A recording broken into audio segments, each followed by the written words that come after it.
The audition room falls silent as Michaela DePrince steps forward, her dark skin gleaming under the harsh studio lights.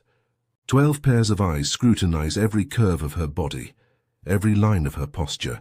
The head instructor's lips purse into a thin line as she whispers something to her colleague.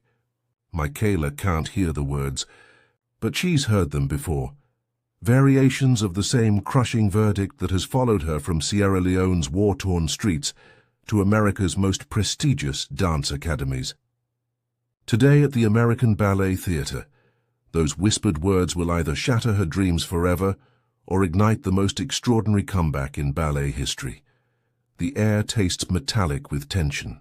Michaela's heart hammers against her ribcage as she waits for the music to begin, knowing that everything, her adoptive parents' sacrifices, her sister's unwavering support, her own relentless pursuit of perfection, hangs in the balance of the next 3 minutes. What happens next doesn't just challenge ballet's centuries-old traditions. It redefines what beauty means on the world's most elite stages. Because sometimes the very thing that makes you wrong for something is exactly what makes you irreplaceable.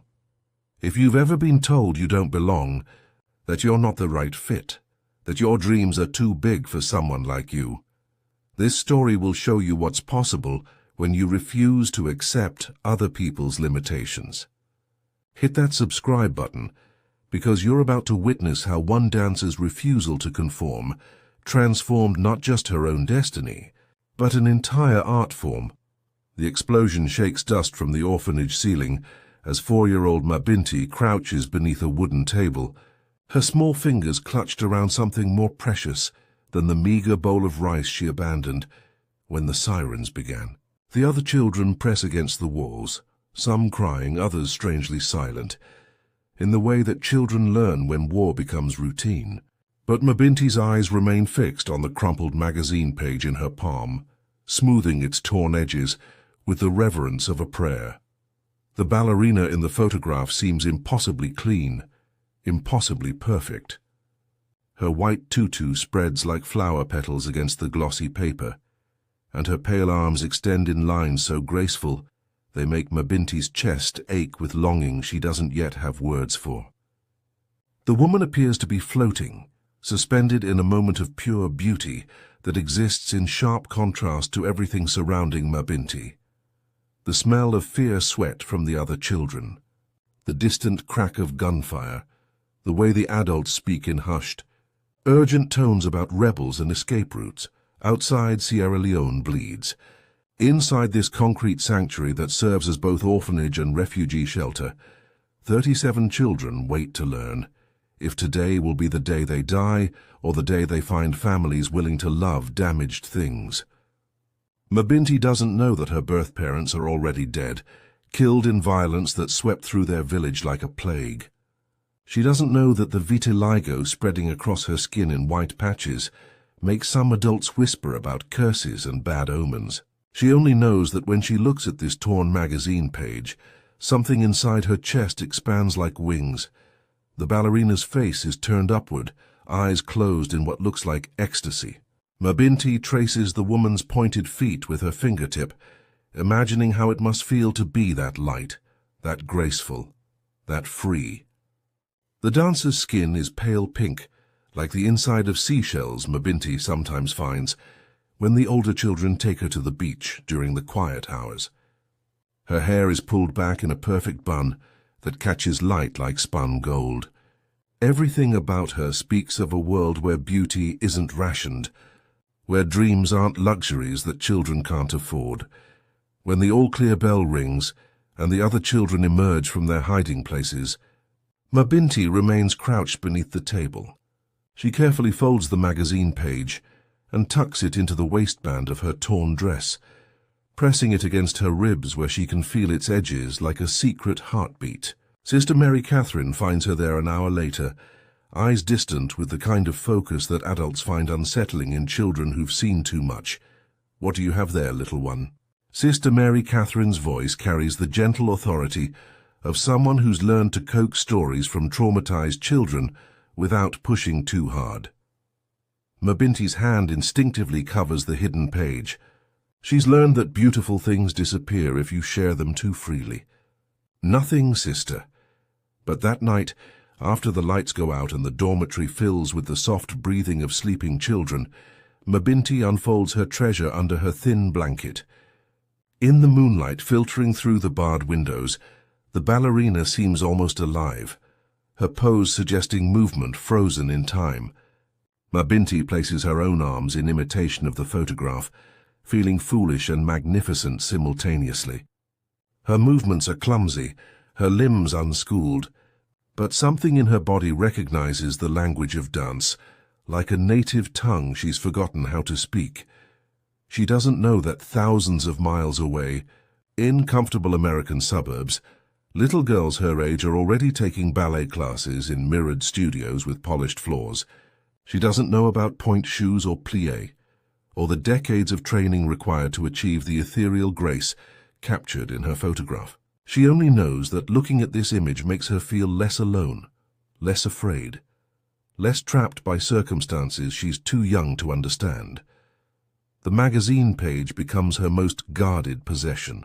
When the American couple arrives 3 months later, with paperwork and gentle smiles, when they explain through an interpreter that she'll be Michaela now instead of Mabinti, when they show her photographs of a house with a yard and a room that will be hers alone, she clutches the ballerina photograph against her chest like a talisman.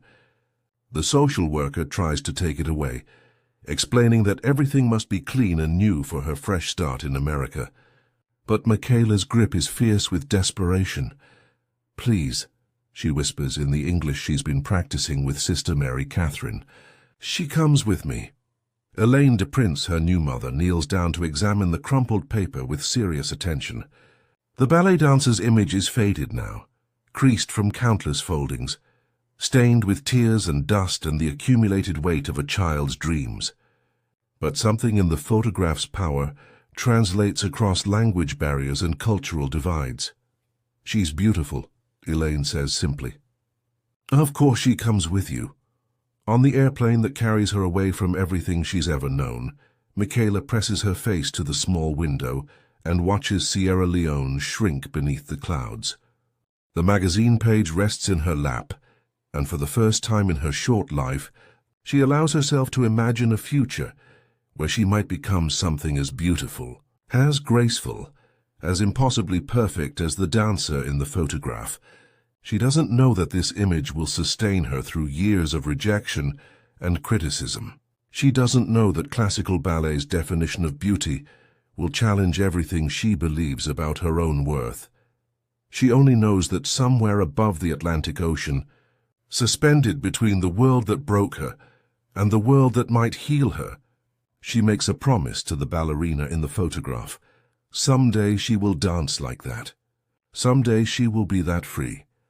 The first thing Michaela notices about Drexel Dance Academy is how white everything is. The walls, the floors, the bars, and especially the other students warming up in perfect rows like identical dolls. At 12 years old, she's learned to catalogue these differences quickly, the way prey animals assess predators. Here in Cherry Hill, New Jersey, 6 years after arriving from Sierra Leone, she's mastered the art of making herself smaller, less noticeable, less different. But in this mirrored studio where her reflection multiplies infinitely, there's no hiding the vitiligo that maps her brown skin with patches of white, no disguising the way her body moves with unconscious rhythm that her new classmates lack. Miss Caroline, the studio director, regards Michaela with the clinical assessment of someone evaluating livestock. Her silver hair is pulled into a bun so tight it seems to stretch the skin around her pale blue eyes. Everything about her speaks of old-school ballet tradition, the ramrod posture, the pursed lips that suggest perpetual disappointment, the way she holds her chin like she's permanently looking down on the world from a great height. "You'll need proper attire before the next class," Miss Caroline announces, her voice carrying the crisp authority of someone accustomed to immediate obedience. Pink tights, black leotard, hair secured in a classical bun. "No jewelry, no distractions, no excuses?" Michaela nods, though she knows her hair will never achieve the sleek perfection of the other students. Her tight curls resist the classical aesthetic with stubborn defiance, requiring pins and gel and prayers that rarely hold through an entire class. She's learned to arrive early to wrestling matches with bobby pins in bathroom mirrors, watching other girls glide past with their effortless elegance while she battles her own reflection. The pianist begins the opening chords of the bar exercises, and Michaela's body responds with instinctive recognition. 6 years of lessons at various studios have refined the raw movement she discovered in that Sierra Leone orphanage, transforming childhood impulses into technical precision. Her port de bras flows like water. Her legs extend in perfect lines that make Miss Caroline's eyebrows raise incrementally. But when Michaela catches the instructor whispering to the accompanist, she recognizes the tone, if not the words, the same coded language that follows her from audition to audition, performance to performance. Lovely technique, Miss Caroline concedes after class, her compliment wrapped in qualifications. But you must understand, dear, that classical ballet has certain aesthetic standards. Companies look for a very specific type, a particular look that embodies the tradition. You're quite talented, but perhaps contemporary dance might be more suitable for someone like you. Someone like you. The phrase tastes bitter in Michaela's mouth as she changes back into street clothes, watching the other students chatter about upcoming auditions for the Nutcracker, roles she knows she won't be considered for despite technique that surpasses half the girls in the room. She's heard these words before, delivered with varying degrees of kindness but always with the same underlying message. You're good, but you're not right.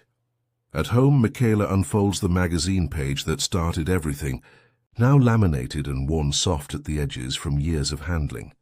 The white ballerina still floats in her perfect tutu, still embodies everything classical about classical ballet. But lately, when Michaela looks at the photograph, she notices details that escaped her childhood gaze. The way the dancers pose, for all its technical perfection, lacks the soulful expression that flows naturally through Michaela's own movement. The photograph is beautiful, but it's also cold, sterile. Safe? Her adoptive mother, Elaine, finds her there in her bedroom, surrounded by rejection letters from summer intensives and audition forms for programs that always seem to want something different from what Michaela offers. Miss Caroline called, Elaine says gently, settling on the edge of the bed. She mentioned you might want to explore other dance styles. Michaela's laugh holds no humor. You mean she thinks I should quit ballet because I don't look like everyone else? She didn't say that.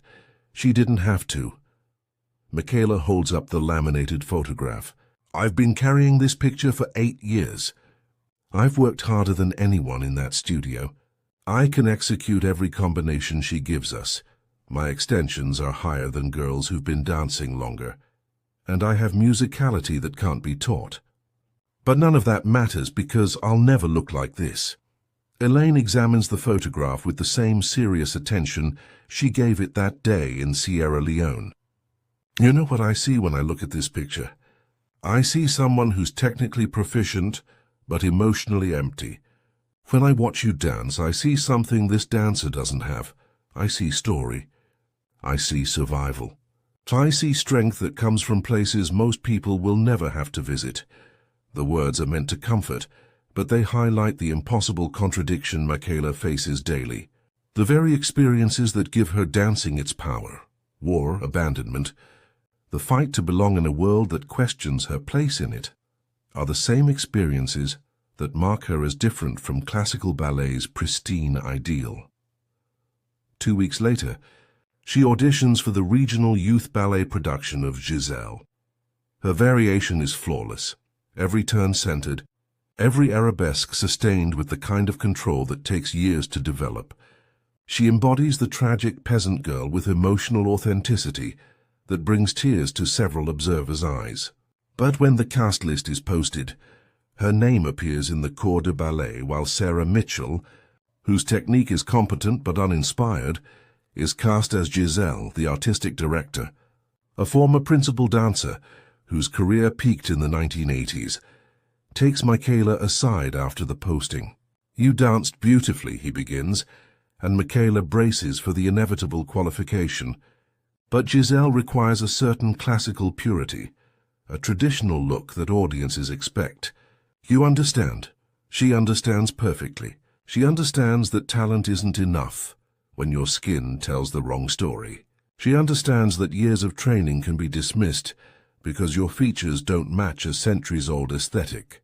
She understands that every audition will require her to be not just better than her competition, but so undeniably superior that her difference becomes irrelevant.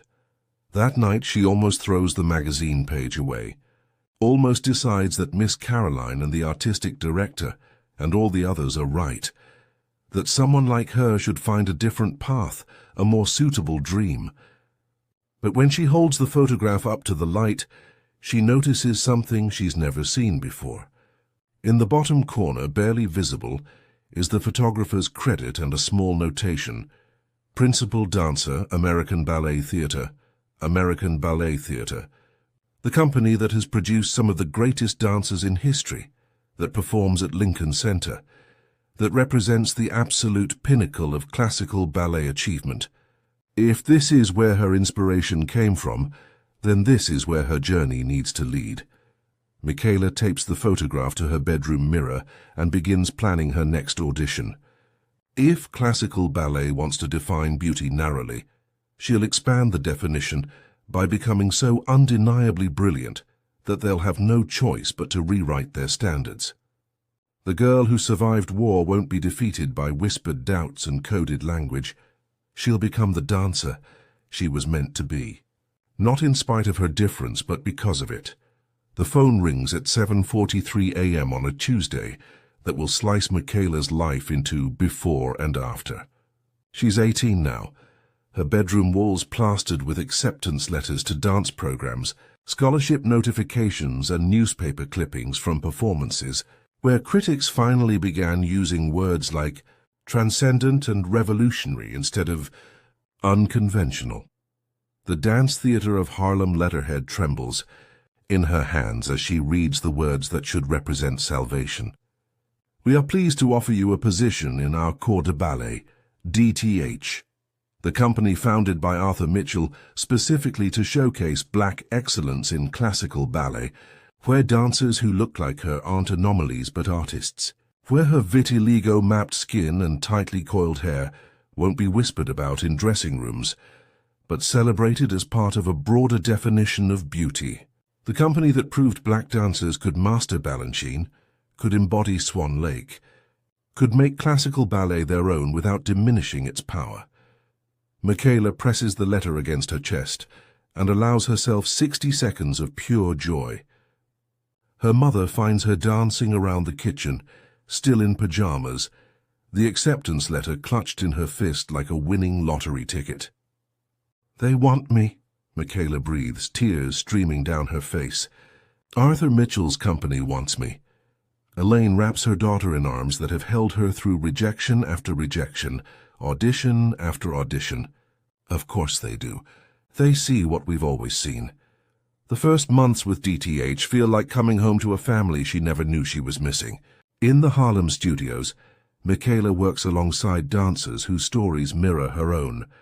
Artists who've been told they were wrong for roles they were born to dance, who've transformed criticism into motivation, who understand that excellence isn't just about personal achievement, but about opening doors for everyone who follows. Virginia Johnson, the company's artistic director, works with Michaela on Firebird, helping her channel years of stored emotion into Fokine's demanding choreography. "Don't just dance the steps," Virginia instructs during a particularly grueling rehearsal. "Dance your truth. Let them see what you've survived to get here." When Michaela leaps across the studio floor, her extensions slicing through air thick with decades of struggle and triumph, she embodies something larger than technique. She is every little girl who's been told she's too dark, too different, too much. She is proof that classical ballet can expand to hold stories it was never designed to tell. The reviews for her debut in Firebird use words that have never appeared in descriptions of her dancing. Stunning, perfect, undeniable. The New York Times critic writes, "Ms. DePrince doesn't just inhabit the role, she transforms it. Her interpretation brings contemporary relevance to classical choreography without sacrificing technical precision." For 6 months, Michaela believes she's found her forever home. She rents an apartment in Harlem, learns the names of bodega owners and subway conductors, starts planning the trajectory of a career that will unfold on stages from Lincoln Center to the Opera House in London. The magazine page that started her journey now sits framed on her dressing room mirror, no longer a symbol of what she can't become, but proof of how far she's traveled. Then the phone call comes that shatters everything. "I'm sorry, Michaela." Virginia's voice carries the weight of delivering news that will destroy dozens of lives. "The board met yesterday. Funding has been cut across all arts programs. We are suspending operations indefinitely." The words don't make sense initially. Michaela sits in her tiny apartment, still wearing her warm-up clothes from that morning's class, trying to process information that defies logic. Dance Theatre of Harlem, the company that proved black dancers belonged in classical ballet, the sanctuary that finally welcomed her completely, is closing. Not temporarily, not with a plan for resurrection, indefinitely. Around her, the life she's carefully constructed begins crumbling like a house built on sand. The lease on her apartment, the friendships with company members who are scattering to companies across the country and around the world, the sense of belonging that she'd finally found after years of being told she was too different, too much, too wrong. That night she calls her mother from the roof of her building, Manhattan sprawling below her like a constellation of possibilities that suddenly seem impossibly distant.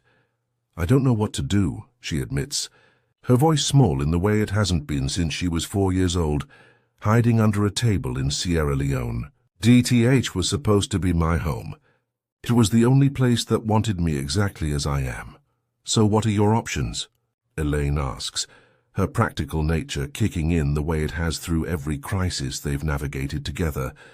Michaela lists them like reading her own obituary. Quit dancing entirely, and use her scholarship to study something safe, something that won't require her to constantly justify her existence in spaces that question her right to be there. Join a contemporary company where her difference might be celebrated rather than tolerated. Move to Europe, where American racial dynamics might not follow her quite so closely, or fight for a place in the same classical ballet world that has spent her entire career telling her she doesn't belong. "I could audition for ABT," she says quietly, the words feeling both impossible and inevitable. American Ballet Theatre. The company from her childhood magazine page, the institution that represents classical ballet's highest achievement, the place where no black woman has ever been named principal dancer. What would that mean? Elaine asks. It would mean starting over completely. It would mean being the only one again. The different one, the one they're all watching to see if she fails. It would mean proving myself every single day to people who wish I would just go away. The silence stretches between them, filled with everything they both know about the cost of fighting battles that you shouldn't have to fight, about the exhaustion of being exceptional every moment because adequate isn't enough when you're carrying the weight of representation. What does your heart tell you? Elaine finally asks. Michaela looks up at the stars, barely visible through Manhattan's light pollution, and thinks about the 4-year-old girl who found hope in a torn magazine page. That child didn't know about funding cuts or institutional racism or the politics of arts organizations. She only knew that dancing made her feel free. That beauty was something she could create with her own body, that grace was available to anyone willing to work for it. My heart tells me I'm not finished yet, Michaela whispers. 3 weeks later, she's standing in line outside American Ballet Theatre's studios with 300 other dancers, all of them competing for fewer than 20 spots in the company. Most of them are white, blonde, pale-skinned embodiments of classical ballet's traditional aesthetic. Most of them have never been told they're wrong for anything, never had to choose between their dreams and their dignity, never had to prove that their beauty is legitimate. But none of them survived a civil war. None of them rebuilt their entire identity in a foreign language and culture. None of them have spent their careers transforming criticism into fuel, rejection into motivation, exclusion into the determination to create inclusion. As Michaela changes into her audition clothes in a bathroom stall, she catches her reflection in the small mirror attached to the door. The vitiligo that once made her feel marked by difference now looks like a map of resilience, each white patch a badge of survival. Her hair, finally grown long enough to achieve the classical bun that once eluded her, frames features that will never fit traditional molds but have learned to command attention through sheer force of talent. She unfolds the magazine page she still carries to every audition and smooths it against the bathroom wall. The white ballerina in pink tulle looks back at her with the same ethereal perfection that captured her imagination 14 years ago.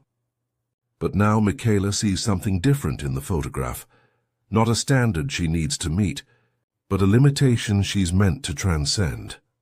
When she walks into the studio for her ABT audition, she carries with her the dreams of every little girl who will never see herself in that magazine photograph. She carries the hopes of every dancer who's been told they're wrong for roles they were born to perform. She carries the responsibility of expanding classical ballet's definition of perfection to include stories it was never designed to tell. The music begins, and Michaela DePrince starts dancing her way into history, the American ballet. Theatre studios at 890 Broadway Pulse, with the nervous energy of 300 dancers who know that only 20 of them will walk out with contracts. Michaela adjusts her pink tights for the third time, hyper-aware that she's the only black woman in a sea of pale skin and blonde hair. The other dancers warm up with the mechanical precision of soldiers preparing for battle, extensions against the bar, port de bras that slice through air thick with ambition and fear. Kevin Mackenzie, ABT's artistic director, enters the studio with the quiet authority of someone who's shaped careers with a single glance. His silver hair catches the harsh fluorescent light as he surveys the assembled dancers, like a general reviewing troops. Behind him, company members and ballet masters form an intimidating panel of judges, whose collective gaze could make seasoned principals falter. "Ladies and gentlemen," Mackenzie's voice carries the refined cadence of someone who spent decades in classical ballet's most rarefied circles. "We'll begin with bar exercises, followed by center work and conclude with individual variations. Remember, we're not just evaluating technique. We're looking for artists who can embody ABT's legacy while bringing something uniquely their own to our stages." Michaela claims a spot at the portable bar, positioning herself where she can see the panel clearly. She needs to gauge their reactions, to read the subtle shifts in expression that might telegraph approval or dismissal. The pianist begins the opening chords for pliés, and 300 dancers move in unison. A corps de ballet of ambition and desperation. From the first grand plié, Michaela knows her body is speaking a different language than the dancers around her. Where others demonstrate competent technique, she embodies music itself. Her movements flow with an organic rhythm that can't be taught, only discovered through years of allowing emotion to animate classical positions.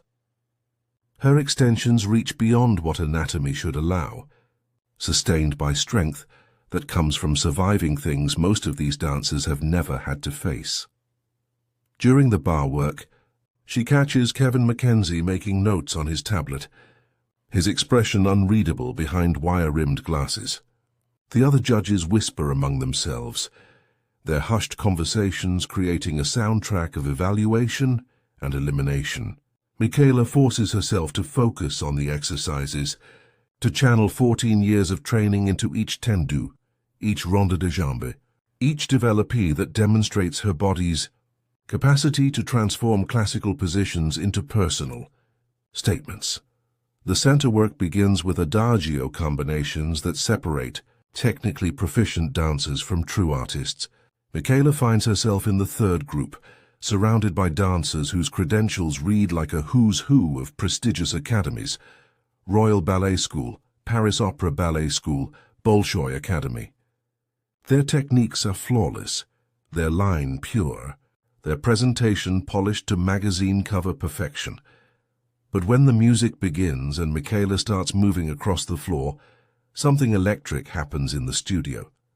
Her porte-de-bras doesn't just demonstrate perfect arm positions.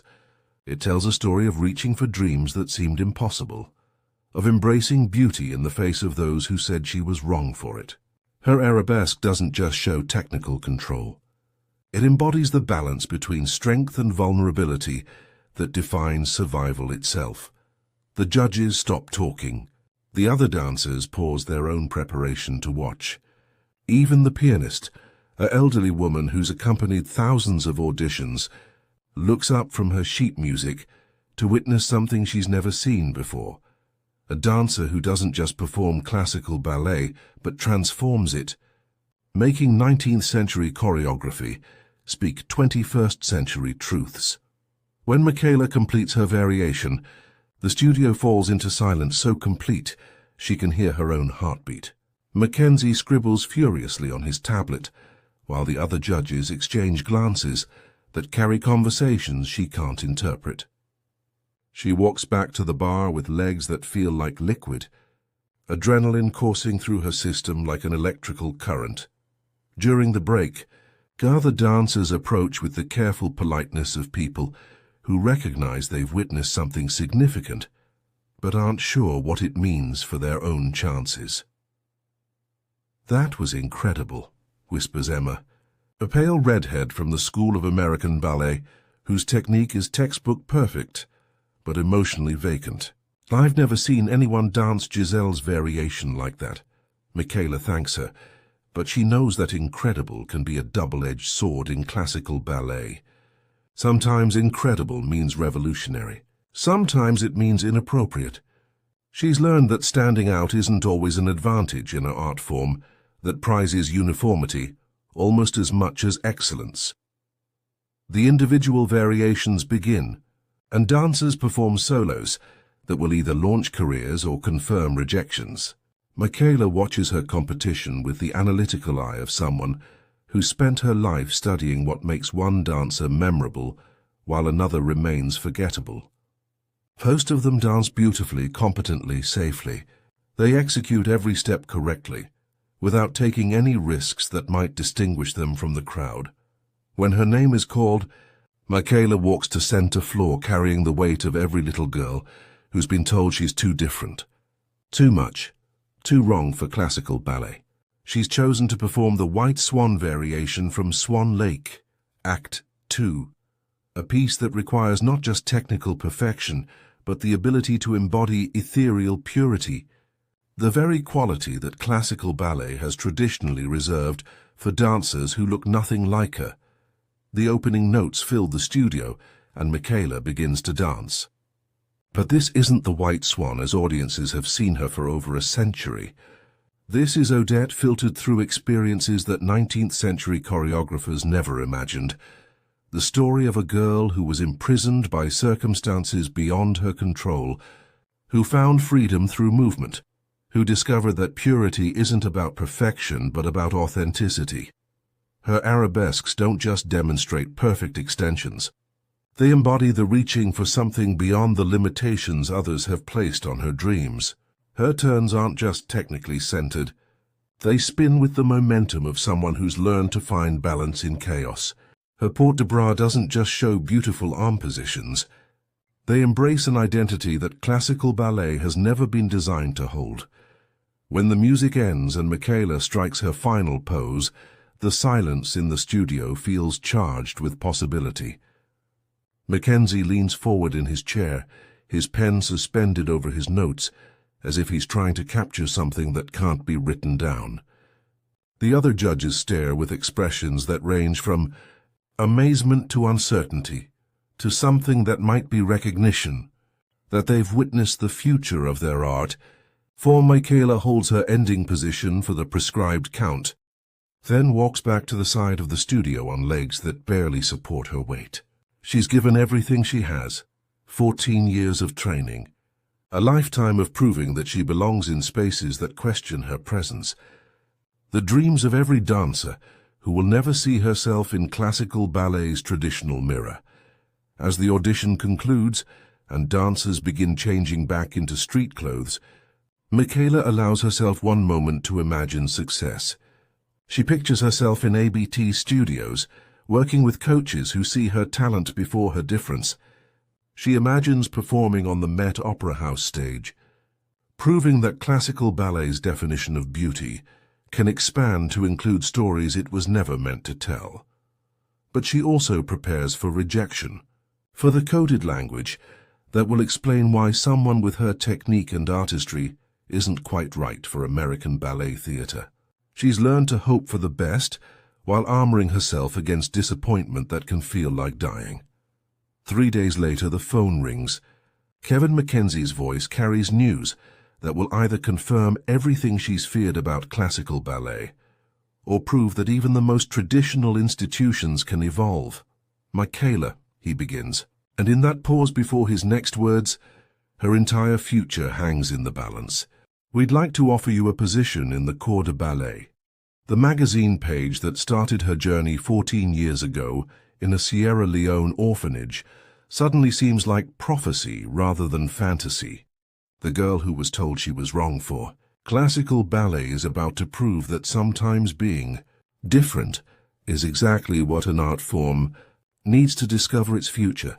The contract arrives on letterhead so pristine it seems sacred, each word carrying the weight of an institution that has defined classical ballet for over 8 decades. Michaela sits in her Harlem apartment, the document spread across her kitchen table like a map to a country she's fought her entire life to enter. American Ballet Theatre embossed in elegant script, Corps de Ballet member, typed in black ink that makes her heart race with disbelief and terror in equal measure. Her reflection stares back from the apartment window, the city lights of Manhattan creating a backdrop that seems almost theatrical. At 21, she's achieved something that was supposed to be impossible. A place in the company that represents the pinnacle of American classical ballet. But she knows this contract is just the beginning of a battle that will test every fiber of her being, every lesson she's learned about surviving in spaces that weren't designed for people like her. The first day at ABT Studios feels like stepping into a cathedral where she's not sure she's allowed to worship. The building at 890 Broadway hums with the kind of quiet intensity that comes from housing dreams that have been refined over generations. Principal dancers glide through hallways with the ethereal confidence of people who've never been told they don't belong anywhere. Their bodies speak the language of classical perfection: long limbs, pale skin, hair that submits to regulation buns without protest. In Studio 6, Michaela takes her place at the bar among 20 other corps members, trying to make herself invisible while simultaneously proving she deserves to be there. The company class begins with the ritual precision of religious ceremony, pliés that warm muscles trained for superhuman feats, tenders that prepare feet for impossible balances, grand battements that slice through air thick with tradition and expectation. Susan Jaffe, the former principal dancer, who now serves as a coach, walks among the dancers with eyes that miss nothing.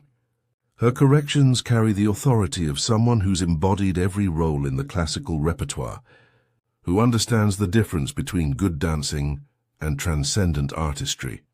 "Michaela," Susan's voice cuts through the studio's focused silence. "Beautiful line, but let me see more emotional commitment in your port de bras. Don't just move your arms. Let them tell the story of where you've been and where you're going." The other dancers glance sideways with the kind of attention that suggests they're witnessing something significant. In classical ballet, coaches don't waste detailed corrections on corps members unless they see potential for something more.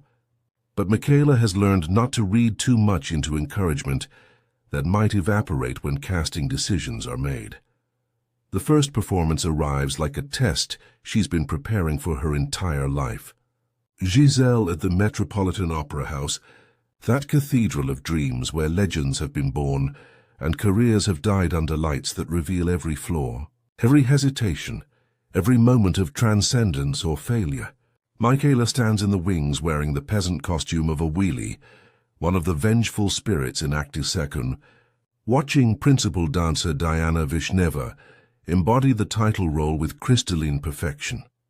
When the corps enters for the ghostly ballet of the second act, Michaela becomes part of something larger than individual ambition, 20 dancers moving in supernatural unison, creating the illusion of spirits who have transcended earthly limitations through the purity of their suffering. The stage lights transform the Met into an otherworldly realm where beauty and death intertwine in choreography that has haunted audiences for over a century. But even as she executes each step with flawless precision, Michaela feels the weight of being watched differently than her fellow corps members. In the audience, critics and ballet enthusiasts scrutinize her every movement, searching for signs that she belongs or evidence that her presence disrupts classical ballet's carefully preserved aesthetic. She's not just dancing. She's representing, proving, justifying her existence in a space that has excluded people who look like her for generations. The reviews the next morning use careful language that she's learned to decode. The corps performed with admirable unity, writes the Times critic. Particularly notable was the commitment and artistry of the company's newest members. Notable. The word that means exceptional but different, impressive but not necessarily welcomed. Months pass in a blur of rehearsals, performances, and the slow accumulation of respect from colleagues who initially regarded her with polite curiosity. Her technique is undeniable, her work ethic legendary, her ability to bring emotional depth to the smallest roles, something that catches the attention of choreographers, looking for dancers who can transform movement into storytelling. The breakthrough comes during rehearsals for Romeo and Juliet, when principal dancer Roberto Ballet injures his ankle, and several cast changes ripple through the company. Michaela finds herself promoted from a generic party guest to one of Juliet's friends, a featured role that requires her to partner with soloists and interact dramatically with the leads. In the studio, working on the ballroom scene with principal dancer Julie Kent, something magical happens. Their partnership transcends technique, creating a chemistry that makes the choreography feel newly discovered rather than centuries old. Julie's Juliet becomes more radiant when contrasted with Michaela's grounded, earthy energy. The scene gains dimension it's never had before, as if the addition of a different kind of beauty illuminates qualities that were always present, but never fully visible. Kevin Mackenzie watches from the corner of the studio, his expression unreadable, but his attention focused with the intensity he reserves for moments when he recognizes artistic evolution happening in real time. After the rehearsal, he approaches Michaela with news that stops her heart. "I want you to prepare the Lilac Fairy variation from The Sleeping Beauty," he says quietly, referring to one of ballet's most demanding and prestigious roles. "Patricia Barker is having knee problems, and we need a backup who can step in if necessary. The Lilac Fairy, the ethereal queen of the fairies who guides Princess Aurora through her century of sleep, who embodies wisdom and supernatural grace, who traditionally requires a dancer capable of conveying otherworldly perfection, the role that represents everything classical ballet holds sacred about feminine beauty and spiritual purity." That night, Michaela calls her mother with news that feels too large for words. "They want me to learn the Lilac Fairy," she says, her voice breaking with emotion she can't contain. "Mom, do you understand what this means? They're trusting me with one of the most important roles in all of classical ballet." Elaine's silence carries the weight of understanding exactly what this opportunity represents, not just for Michaela's career, but for every little girl who will see her on that stage and realize that classical ballet's definition of perfect can expand to include stories it was never designed to tell. "Are you ready?" Elaine asks. Michaela looks at the laminated magazine page on her dresser, that torn photograph of a white ballerina that sparked her journey from a Sierra Leone orphanage to the Metropolitan Opera House. For 18 years, that image represented everything she thought she wanted to become. Now it represents everything she's moved beyond. "I've been ready my whole life," she whispers. 3 weeks later, when Patricia Barker's injury forces her withdrawal from the cast, Michaela DePrince steps onto the Met Opera House stage as the Lilac Fairy, becoming the first black woman to perform the role in American ballet theater's history. The costume fits her like it was designed for her body, the pale purple tutu transforming her into something that bridges classical tradition with contemporary possibility. As she poses in the wings, waiting for her entrance music, she thinks about the 4-year-old girl who found hope in a torn magazine page. That child could never have imagined this moment, standing in the wings of the world's most prestigious ballet company, about to embody a role that represents the pinnacle of classical achievement, proving that beauty can't be contained by anyone else's definition of perfection. The music begins, and Michaela DePrince dances her way into history, carrying with her the dreams of every child who's been told they're wrong for something they were born to do. The standing ovation at Lincoln Center stretches for 7 minutes, waves of applause crashing over Michaela as she takes her final bow as a principal dancer with American Ballet Theater. At 32, she's achieved everything that once seemed impossible. Principal status at one of the world's most prestigious companies, performances on stages from the Met to Covent Garden, critical acclaim that has redefined what classical ballet beauty can encompass. But tonight, as flowers rain down from the balconies and the audience refuses to let her leave the stage, she knows her most important work is just beginning. In her dressing room afterward, surrounded by congratulatory bouquets and cards from colleagues, students and strangers whose lives she's touched, Michaela removes the rhinestone tiara from her final performance as Aurora in The Sleeping Beauty. The mirror reflects not just a dancer at the peak of her artistry, but a woman who has spent the last decade quietly building something larger than personal. Success.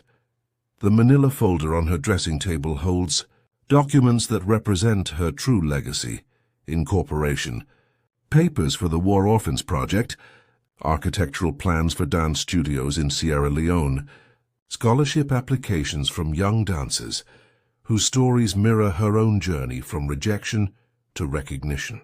While critics celebrated her technical achievements and artistic growth, she was laying groundwork for a revolution that extends far beyond any single performance.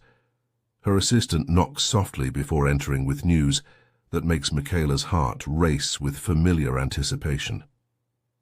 "The video call with Freetown is ready," she says, adjusting the laptop angle to capture Michaela, still in her Aurora costume, though the heavy stage makeup has been wiped away to reveal the face that launched 1,000 dreams.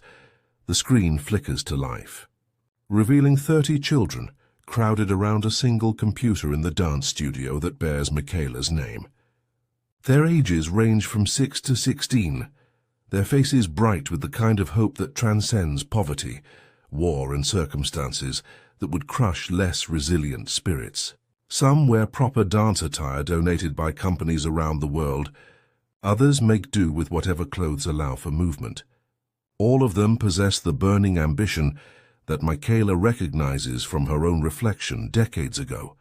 "Ms. Michaela," the chorus of voices speaking in accented English fills her dressing room with joy that no applause could match. "We watched the live stream. You were so beautiful." Among the eager faces, she spots Aminata, a 12-year-old whose vitiligo maps her dark skin with patches of white in patterns that echo Michaela's own childhood appearance.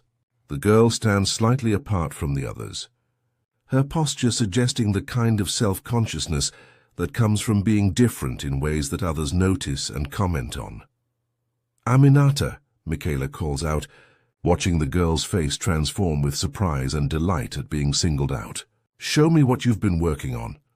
The other children step back to create space as Aminata moves to the center of the studio.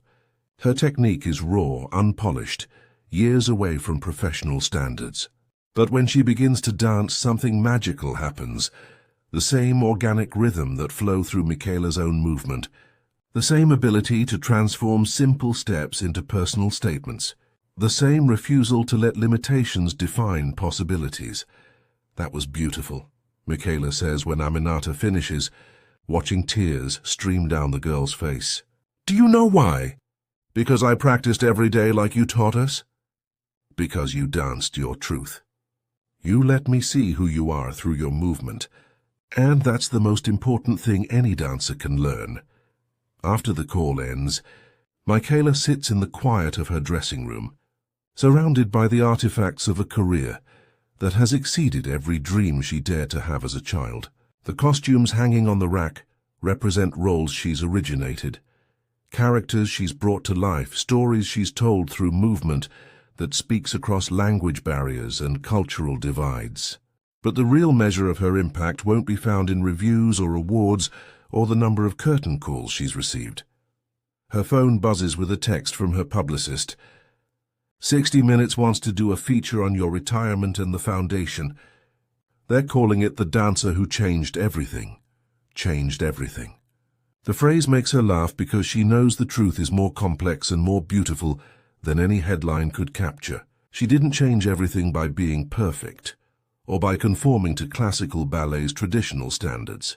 She changed everything by being undeniably, authentically herself in spaces that insisted she should be someone else. Later that night, in her apartment overlooking Central Park, Michaela unpacks the costumes and memorabilia from her final performance. Each item carries memories that feel both personal and historical. The white tutu from her debut as a principal dancer, when she became the second black woman in ABT's history to achieve that rank. The tiara from Swan Lake, when her interpretation of Odette brought critics to tears with its blend of technical perfection and emotional authenticity. The point shoes from hundreds of performances that proved classical ballet could expand its definition of beauty without losing its power. At the bottom of her bag, wrapped in tissue paper that has yellowed with age, she finds the laminated magazine page that started everything. The white ballerina in pink tulle stares back at her with the same ethereal perfection that captured her imagination 28 years ago in a Sierra Leone orphanage. But now, looking at the photograph, Michaela sees something she never noticed before. The loneliness in the dancer's pose, the isolation that comes from embodying an ideal so narrow that it excludes more stories than it includes. She thinks about Aminata and the other children in Freetown, dancing in a studio that exists because someone decided that classical ballet should make room for every kind of beauty, every type of story, every child who finds freedom in movement. She thinks about the emails she receives from young dancers around the world, black, white, Asian, Latina, indigenous, who tell her that seeing her on stage helped them believe that their dreams were possible too. The magazine page goes into a frame alongside photographs from her career, images that tell the story of classical ballet's evolution from an art form that celebrated a single type of perfection to one that recognizes beauty in infinite varieties.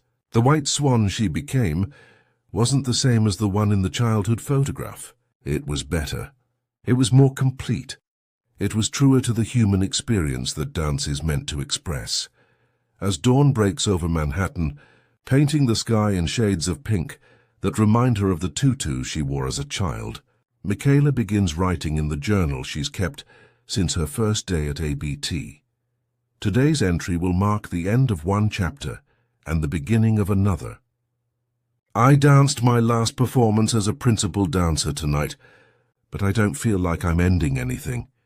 I feel like I'm beginning the most important part of my story, the part where everything I learned about surviving in spaces that Didn't want me gets passed on to children who deserve to know that their dreams are valid, their stories matter, and their version of beauty is enough. She pauses, pen hovering over the page as she searches for words to capture everything. This journey has meant the little girl who found hope in a torn magazine page could never have imagined that she would someday become the image that other children tear from magazines and tape to their bedroom walls. But maybe that was always the point. Not to become the dancer in someone else's photograph, but to become the possibility that someone else photographs. Outside her window, New York City awakens to another day full of dreams being born, battles being fought, and barriers being broken by people who refuse to accept other people's definitions of impossible. Somewhere in the city, a young dancer is heading to class, carrying her own version of that torn magazine page, maybe a photo of Michaela in Giselle or Swan Lake or Romeo and Juliet, believing that if one girl from Sierra Leone could rewrite the rules of classical ballet, then maybe anything is possible. The revolution that began with a 4-year-old's refusal to let go of a crumpled magazine page continues in dance studios around the world, where children who look nothing like traditional ballerinas are learning that grace has no color, that beauty has no single definition, yes, that the most powerful thing anyone can do is dance their own truth so brilliantly that the world has no choice but to expand its understanding of perfection. Michaela DePrince closes her journal and begins planning her next chapter, knowing that the best stories are the ones that inspire other people to write their own.